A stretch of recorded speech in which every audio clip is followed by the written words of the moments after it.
Development of the placenta begins during implantation.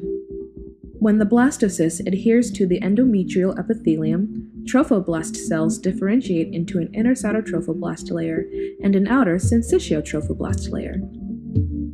As the cytotrophoblast proliferates, newly formed cells migrate into the syncytiotrophoblast and lose their cell membranes, forming a rapidly growing, multinucleated mass.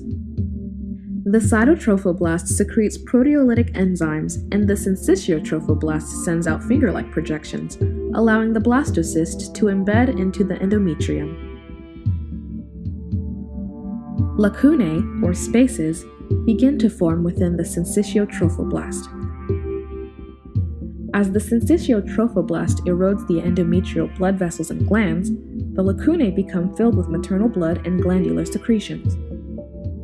Isolated lacunae fuse to form a network through which maternal blood flows, thus establishing early uteroplacental circulation.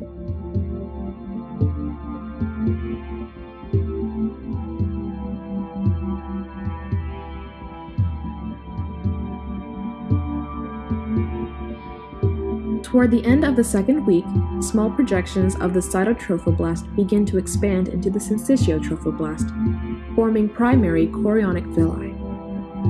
Early in the third week, extra-embryonic mesoderm grows into these villi, forming a core of loose connective tissue, at which point the structures are known as secondary chorionic villi. By the end of the third week, embryonic blood vessels have begun to form in the extra-embryonic mesoderm of the secondary chorionic villi, transforming them into tertiary chorionic villi.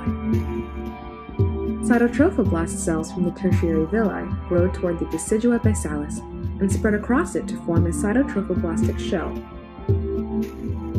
Villi that are connected to the decidua basalis through the cytotrophoblastic shell are called anchoring villi. Villi growing from the sides of the stem villi are called branch villi. These branch villi are surrounded by the intervillous space and will serve as the main sites of exchange between mother and fetus. By the fourth week, fetal blood flow is established. Poorly oxygenated blood is transported to the placenta from the fetus via paired umbilical arteries.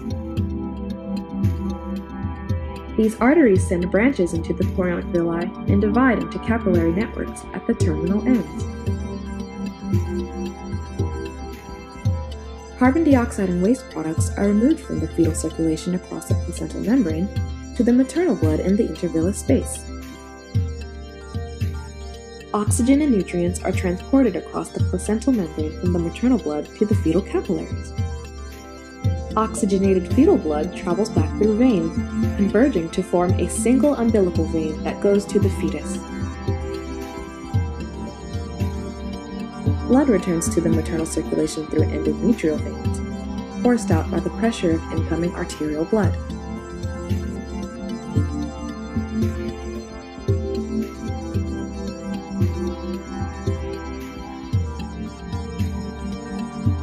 The placenta nourishes the fetus throughout development and is delivered shortly after parturition.